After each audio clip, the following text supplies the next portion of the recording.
As we gather tonight, we face a nation divided, a political class paralyzed, the old political programs in shambles, the future uncertain. For we have come again to a time in our national history, one of the great turning points, when the fate of our Republican government is at issue. And I, for one, am eager, because it is time that we talked once more about first things. And I, for one, am hopeful, because in the heart of this nation, American strength has not failed. It is only waiting to be recognized, waiting to be called upon, waiting to be given voice. And that is our challenge, and that is our duty in this hour. Let's be frank. For too long now, this country has been badly led. We have been governed by a political consensus, forged by a political class that has lost touch with what binds us together as Americans, and it has lost sight of the basic requirements of liberty. Since the days of the city-state, the Republican tradition has always viewed self-government as a project bound to a particular place, practiced by citizens loyal to that place and loyal to the way of life they share together. But the reigning political consensus shows little interest in our shared way of life. Worse than that, it denigrates the common affections and the common loves that make our way of life possible. It undermines the kind of labor and economy on which our way of life depends. For all intents and purposes, it abandons the idea of the republic altogether. In its place, the leadership class have attempted to build a new state in their own image, one that exists cut off from our history, separate from our shared beliefs, beyond borders and beyond belonging. That project has failed. And what they have left us with instead is the curse of faction. The great divide of our time is not between Trump supporters and Trump opponents, or between suburban voters and rural ones, or between red America and blue America. No, the great divide of our time is between the political agenda of the leadership elite and the great and broad American middle, the middle of our society. And to answer the discontent of our time, we must end that divide. We must forge a new consensus. We must recover and renew the dream of the republic. That work begins with a clear assessment of where we stand. For years, the politics of both left and right have been informed by a political consensus that reflects the interests not of the American middle, but of a powerful upper class and their cosmopolitan priorities. This class lives in the United States, but they identify as citizens of the world. They run businesses or oversee universities here, but their primary loyalty is to the global community. And they subscribe to a set of values held by similar elites in other places. Things like the importance of global integration and the danger of national loyalties, the priority of social change over tradition, career over community, and achievement and merit and progress. Call it the Cosmopolitan Consensus. On economics, this consensus favors globalization, closer and closer economic union, more immigration, more movement of capital, more trade on whatever terms. The boundaries between America and the rest of the world should fade and eventually vanish. The goal is to build a global consumer economy, one that will provide an endless supply of cheap goods, most of them made with cheap labor overseas, but funded by American dollars. But it's about more than economics. According to the Cosmopolitan Consensus, globalization is a moral imperative. That's because our elites distrust patriotism and they dislike the common culture that was left to us by our forebears.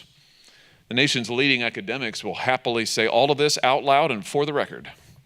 Here's MIT professor emeritus Leo Marx, who said that the planet would be a better place to live if more people gave their primary allegiance to the community of human beings in the entire world. NYU's Richard Sennett has denounced what he calls the evil of shared national identity. The evil of shared national identity. The late Lloyd Rudolph of the University of Chicago said, patriotism excludes difference and speaks the language of hate and violence.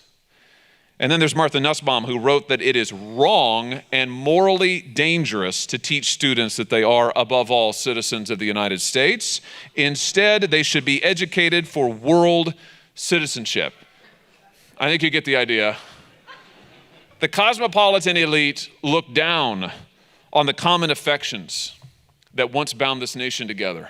Things like patriotism, national feeling, place, and religious faith. They regard our inherited traditions as oppressive and our shared institutions like family and church and neighborhood as backwards. What they offer instead is a progressive agenda of social liberation in tune with the priorities of their wealthy and well-educated counterparts around the world.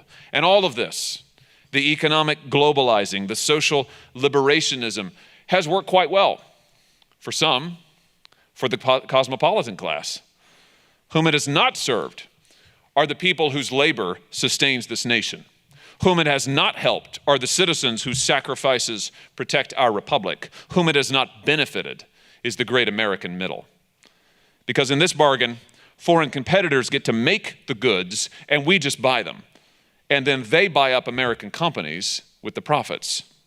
And yes, in this arrangement, there are lots of jobs to be had. Jobs on Wall Street or in Silicon Valley or in Hollywood. Because the truth is, the cosmopolitan economy has made the cosmopolitan class an aristocracy. At the same time, it has encouraged multinational corporations to move jobs and assets overseas, to chase the cheapest wages and pay the lowest taxes. And it has rewarded those same corporations for then turning around and investing their profits, not in American workers, not in American development, but in financial instruments that benefit the cosmopolitan elite. And where has this left middle America? Well, with flat wages, with lost jobs, with declining investment and declining opportunity. We don't make things here anymore, at least not the kind of things a normal person without a fancy degree can build with his or her hands. And small towns, like the one where I grew up in Middle Missouri, struggle and disappear, and a way of life is lost. And it's not just the small towns that struggle. Just about any American worker without a 4-year college degree will have a hard time in the cosmopolitan economy. Maybe that's one reason why marriage rates among working class Americans are falling, why birth rates are falling, why life expectancy is falling. All the while, an epidemic of suicide and drug addiction ravages every sector, every age group, every geography of the working class. You know, Theodore Roosevelt once wrote that the Roman Republic fell when the sturdy Roman plebeian who lived by his own labor and voted without reward according to his own convictions ceased to exist. Yeah, our leadership class seems bound and determined to repeat the experiment. Is it any surprise?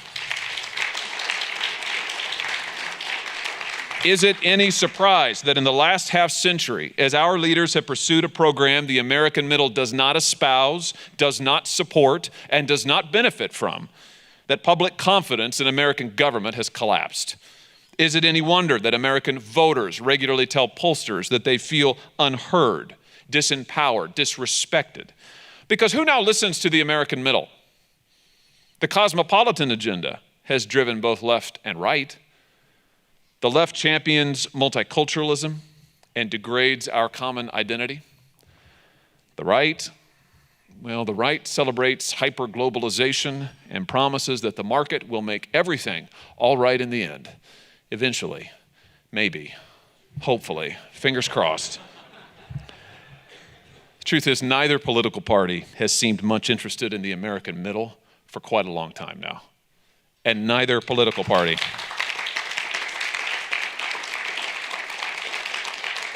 has seemed much concerned with the republic that the middle sustains. But the old political programs have grown stale, and the old political truisms now ring hollow, and the American people are demanding something different and something better. It's time we ended this cosmopolitan experiment and recovered the promise of our republic. Let's start with this. America is not going to become the rest of the world, and the rest of the world is not going to become America. We are a unique nation with a unique history and a unique purpose in the world. And that history began more than 2,000 years ago when the proud traditions of the self-governing city-states met the radical claims of a Jewish rabbi who taught that the call of God comes to every person and the power of God can work through each so that every human being has dignity and standing and can change the world. And so the idea of the individual was born. And our first forebears brought those radical convictions to these shores and reshaped the Republican tradition. They built a new republic, governed not by a select elite, as in the old days, but by the common man and woman, grounded on the premise that it is the common man and woman and their virtues that are the keys to self-government. And now we must carry their work forward. We must recognize that a Republican nation requires a Republican economy, because citizenship is not just a title. Citizenship is a way of life. To be a citizen requires independence. It requires the power to participate in your community, to provide for your family, to make your own decisions. And for those things, our citizens need work. They need jobs, and they need them in the towns and communities where they live, not just in the cities on the coast.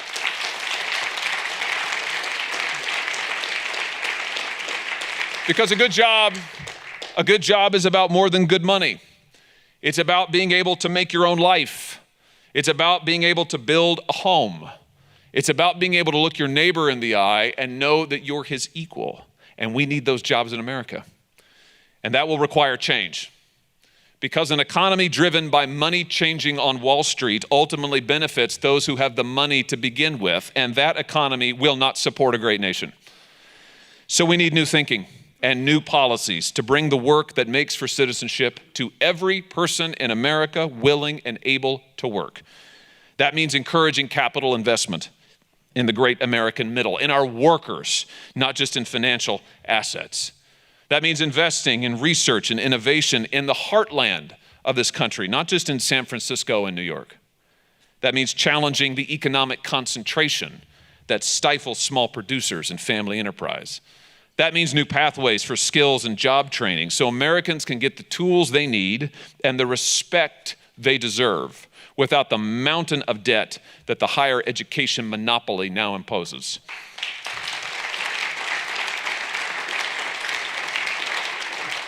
And I propose today new legislation that will work toward that end.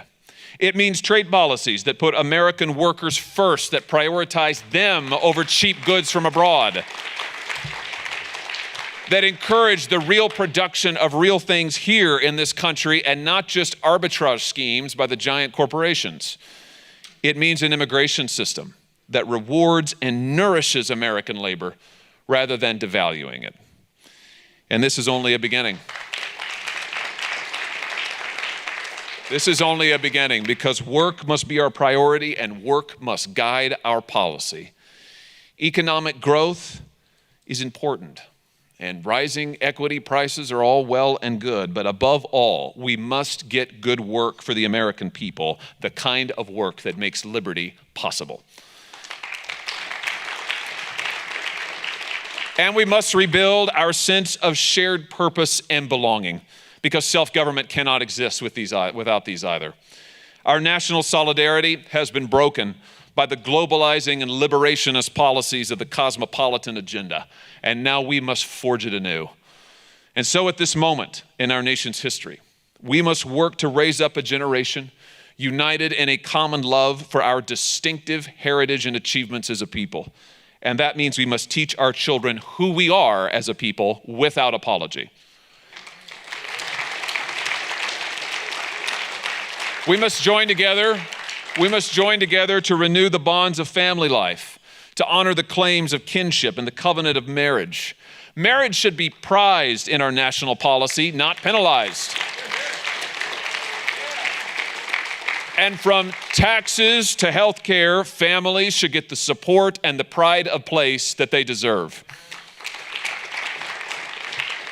To rebuild our common purpose, we must protect our communities of faith, because religious faith has fueled our history and it has bettered our society.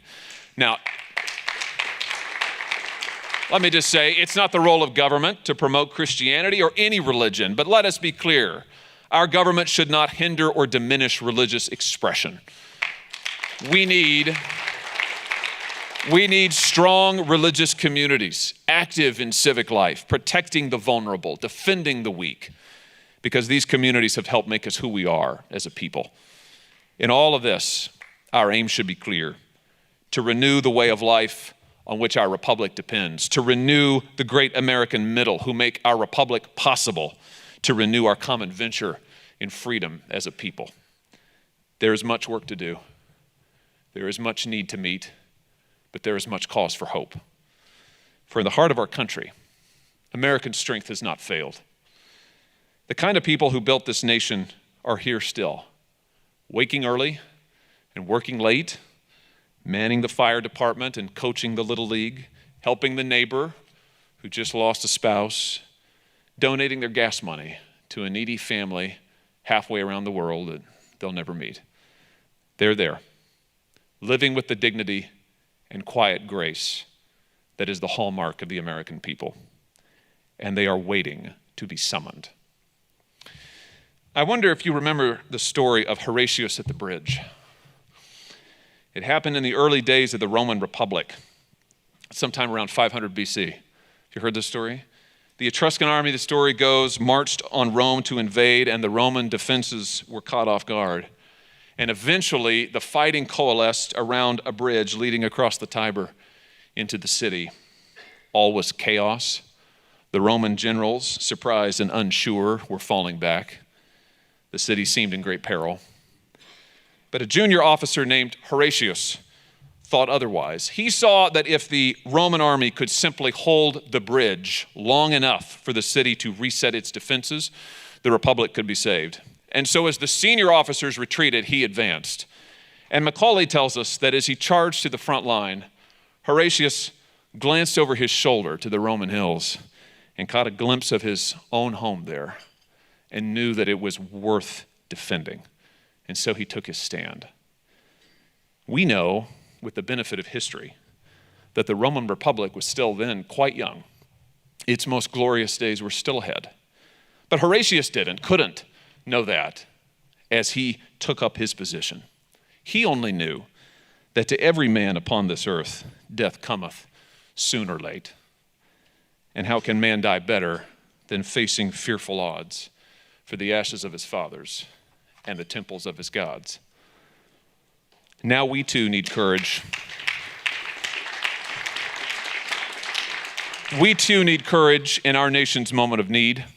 Now we too need bravery born of love for the place that we call home. For our republic is yet young, and our greatest days are yet unwritten, if we will stand. And so, let us stand together. Let us stand for love of country and hearth and home. Let us stand with the conviction of Horatius. For in yon straight path 1,000 men may well be stopped by 3. Now, who will stand on either hand and keep this bridge with me? God bless you. Good night.